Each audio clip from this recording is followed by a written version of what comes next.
There's a moment that happens and it doesn't come with a warning. Sorry.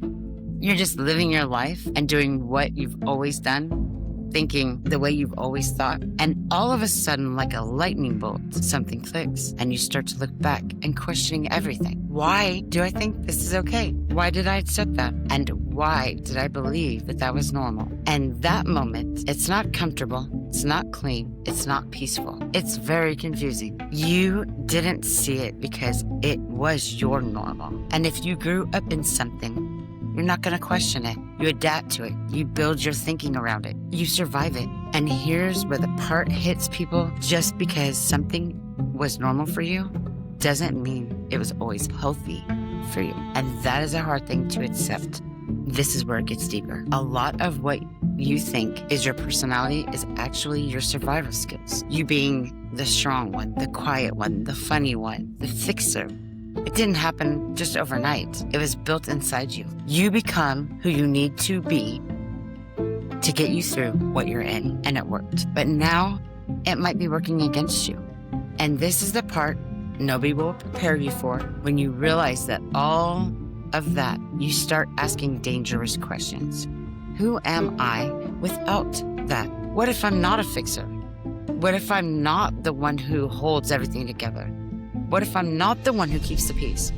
Then who am I? And that feels like you're losing yourself, but it's not. It's a realization that comes with emotion, sometimes with anger, sometimes with sadness, and sometimes just a lot of confusion. Sometimes you have all those feelings at the same time. You might feel like you've been wasting time, like you should have done this sooner. But let me say this clear. You didn't know, and because you couldn't see it yet, there was nothing for you to do. Because once you see it, you can't unsee it. And now you have a choice. You can stay the same, or you can start to understand yourself in a different way. And this is where your life will start to change. Not all at once, but in pieces. I think it's kind of crazy that the way I see my life now is completely different than how I lived. I started in confusion, in chaos, in things that didn't make sense, and I understand that now. But I didn't know that then, and I didn't understand anything I felt. I didn't know what I was going through, but now I can look at all of it. The good, the bad, the ugly, the indifferent, the things I avoided, and the things I even didn't want to realize were there. And for the first time, I can see things clear. That does not by any means automatically give me peace. No. You have to become comfortable with who you discover you are, or change the things you don't like. This is just a moment of clarity, because not everything is perfect, because not everything will you understand now. I understand me, but I've been working on me for a long time now. And if this hit you, I would like you to drop a comment and be real. What's something that you thought was normal that you now see today totally is not? And I don't want no funny stuff on here. We're really trying to help people, because somebody else may need to hear what you have to say because they're too embarrassed to say it themselves, and they want to feel like they're not the only one. And healing helps when we know we're not alone. It's easier to say, hey, I'm not the only one who had to deal with this. I'm not the first person. and I'm not going to be the last. So keep pushing. The next time you're going through something that connects you directly to this, why people say things they really don't mean, and how they actually move, why people stay in things they have already outgrown, and how actually moving forward feels.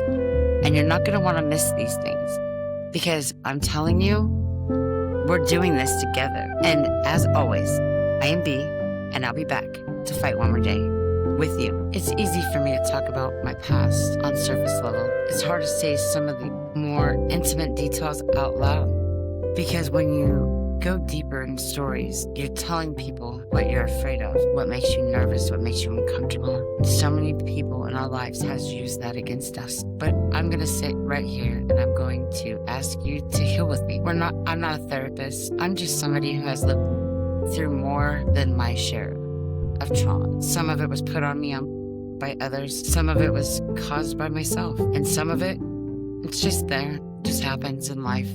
We all have trauma. How we deal with it, how we handle it, that's what's on us. We can't let things out of our control us. Don't let what you can't control you. It sounds simple, but it's much harder than it sounds. But I'm going to sit here and tell you that you deserve to know that I didn't get here by accident. In order for me to even be here for you today, I had to go through some struggles. I had to work so hard, and I got so tired that I didn't even want to do it anymore. There are parts to my story that I will never share in full detail. Not because they're not true, but because I am being intentional about how I tell them to protect me. And this is not about shock value. It's about healing. And the actual details don't really matter to you. I'm hoping someday they don't actually matter to me. Anyways, from the outside, my life right now could look normal. And even when I was growing up, when I was just born as brain dealer, everything looked normal. My parents had me in church every time the doors opened. It was a routine. We played with cousins in the yard.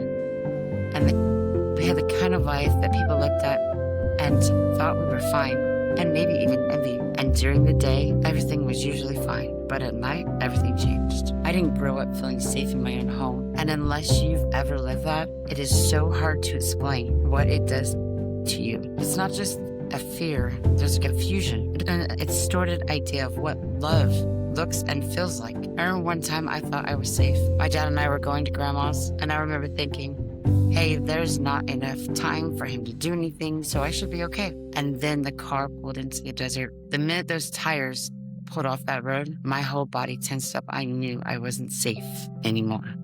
I couldn't even catch up. I wasn't even anywhere I could get to safety. We were in the middle of the desert. And what people don't understand is you still want your dad. You still want to be loved by your dad. And it's hard to separate that when you're scared of your dad. It's so confusing and a very hard place to live as a little girl. And so I didn't grow up learning what safety felt like. I learned to read people. I learned how to survive. I learned how to function in chaos and honesty and feel uncomfortable without it. I realized something recently. It's not just the chaos in my life that I've been trying to fix. It's the part of me that doesn't feel comfortable or like I don't belong in the calm. It's like a sheet of ice that's been frozen over you your whole life. And every time you understand something about yourself, it cracks a little more. And the first time it does, you feel a little better. And it feels a little cold air rushing in, and everything you keep buried starts to move. But when those cracks turn into openings, it's like hot air rises up, and it starts to carry off the pieces of you that are weighing you down and have been weighing you down your entire life. And it's an amazing feeling once you start letting that stuff go. And that's what I'm trying to help you do today. And I have to be honest with myself. When there's nothing wrong, I don't know what to do. I don't know how to sit in that. And so I would end up creating situations where something needed fixing, because fixing things made me feel like I had control and I was accomplishing something. So yeah, sometimes it wasn't dealing with the chaos. It was accidentally reacting in it so I could fix it. When I fix things in a healthier way, I don't feel that pull to break things anymore. And here's the part that people don't talk about. Sometimes you're feeling like you're not changing at all.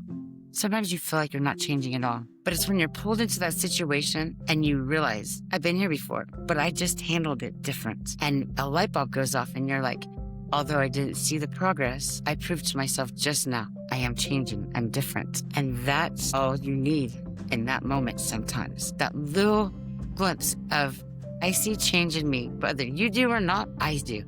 Not because I have it all figured out, but because I have figured out some things. And I don't want you to take 40 years to take a step to feel the way I feel right now, from the way that I have felt my entire life. I'm trying to tell you, there's a better feeling out there.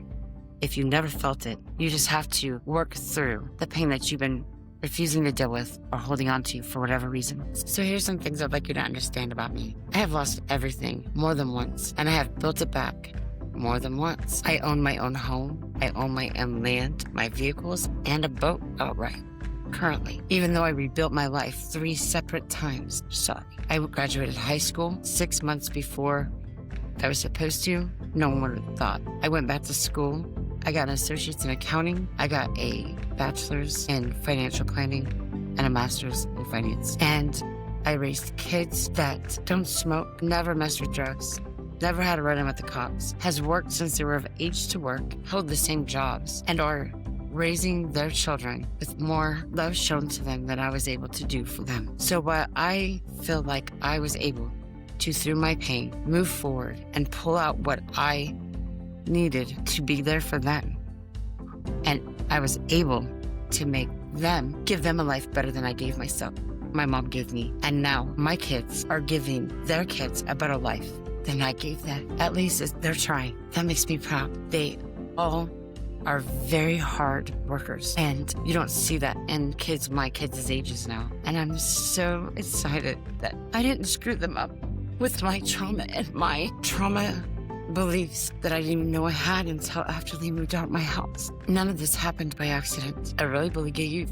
God in some way has been with me my whole life, whether I'm ignoring him or I'm praying to him every day. I know he exists. I have seen him do things. I've seen him move. I've felt him move.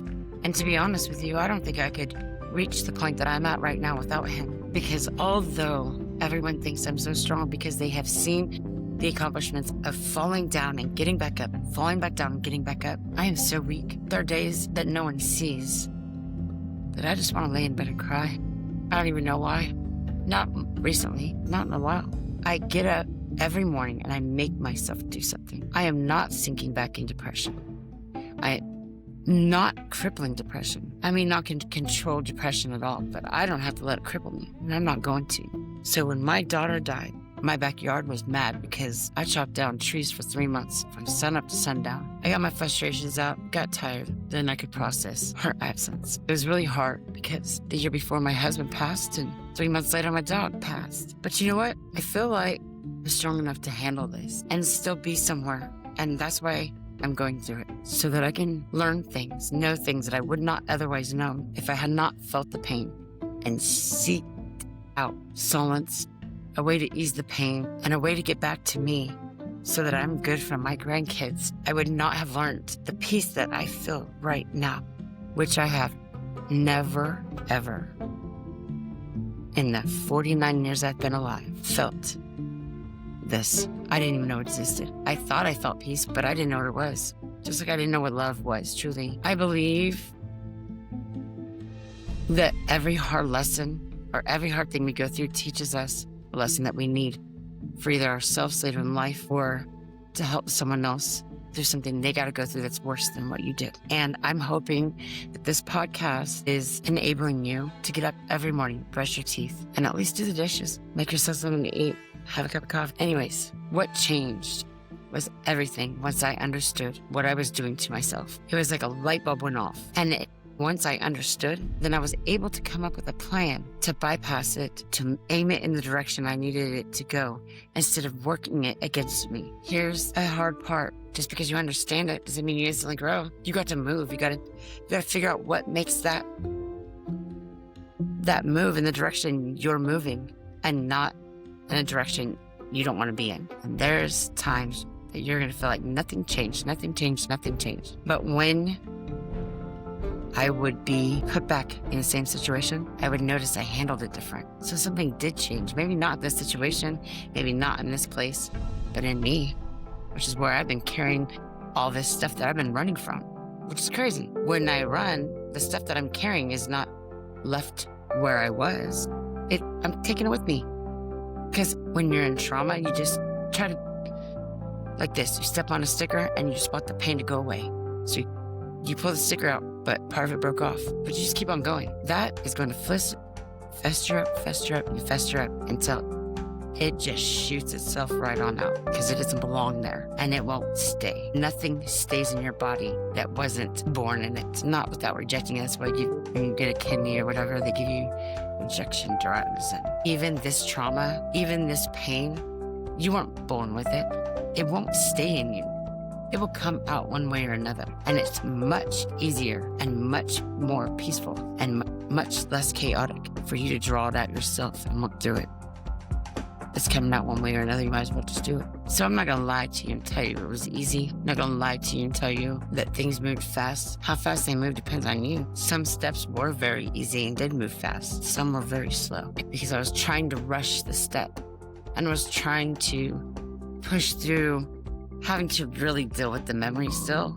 And then when I found out that I had done that, I had to go back and do it again. Like my grandpa always said, if you're going to do something, do it right the first time. But everything in my life has changed. Even though I live in the same house, have the same car, same daily agenda, it's different. In my mind, things look different.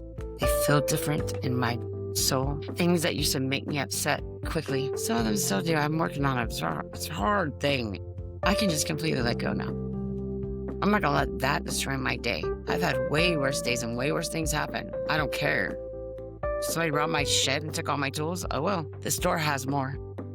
It may take me a while to recoup them all, but things happen. And it's just money. Here's something that is kind of important. The only thing we get to take with us when we leave is our memories and our feelings. So why are we gonna hold on to the things that we hate and remember the things we don't like? Why don't we let those things go and reach and grab for the things that bring us happiness, that make us feel good? The experiences that you would have never otherwise had unless you went out of your way to get it. That sounds like a very natural thing to think, and it sounds like a common thing that people would think, but it is not for me. That is something that is very recent for me, and I like it. It feels good. It makes me feel a peace that I have never experienced in my life.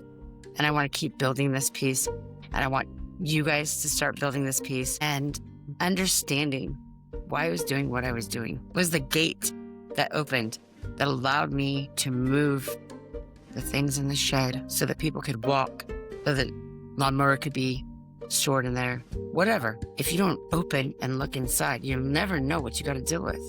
It could just be a little box in the corner you got to take care of. No biggie. When you open these things, though, you really should be speaking with a therapist so that you're healing properly and not opening wounds and creating bigger problems for yourself, okay? I don't want bigger ones. That's not the purpose of this podcast anyways. I want you to understand that just because you understand you doesn't mean you're gonna instantly be healed. Just because you see what's in the box doesn't mean you're gonna know where to put that stuff. There are many times I felt that nothing had changed, but when a situation would come up, a duplicate, a deja vu, if you will, of the past, but I felt different. I handled it different. I thought different. I don't care about anything else, because your thoughts, your opinions, and your beliefs are not what's going to keep me out of heaven. It's not what's going to steal my peace. And I'm not going to let it, because I have been living 42 years, way too much of my own stuff. And I'm not going to start picking up somebody else's. But I want you to get rid of yours too, so we can all be happy together. Anyways, I feel retarded, but this is what I think and feel. And I'm just going to be me. I'm doing this podcast because if I can help you understand yourself sooner, and maybe you don't have to hit as hard on that rock bottom as I did, as many times as I did. I'm so hard at it. I'm sorry. I am not perfect. I'm not completely healed. I'm not where I want to be, but I am miles from where I used to be. And I am not wanting you to be suffering in your pain the way I was any longer than you have to be. So I hope if you need to hear this message that you're hearing it. Also, I learned something new about myself every day, especially working on this podcast. It's forcing me to go even deeper, because if I don't be honest with you and myself, what is all this for? Are you really healing, or are you just making up stuff? I really feel like I'm healing, because I have feelings I have never felt before, and they are amazing. And they are not caused by any other person in my life. They are from within, and I didn't even know these existed. So I am not rebuilding from the ground up ever again, because I have built something that the bottom cannot completely fall out again. I cannot sabotage myself. I'm sabotage free. But anyways, this is my journey, and I'm hoping to join your journey so I can see your growth and your excitement, your new thrill for life, to want to progress, get a promotion, go on a vacation, things you haven't done or felt in years, if you've ever felt them at all. And sometimes when you can't figure it out yourself, what is it they say? Two heads are better than one. And here, you're never going to be alone. So understand yourself. Know that you can do anything you need to do. And there's always hope. So for now, I am B, and I'm going to be back to fight one more day with you.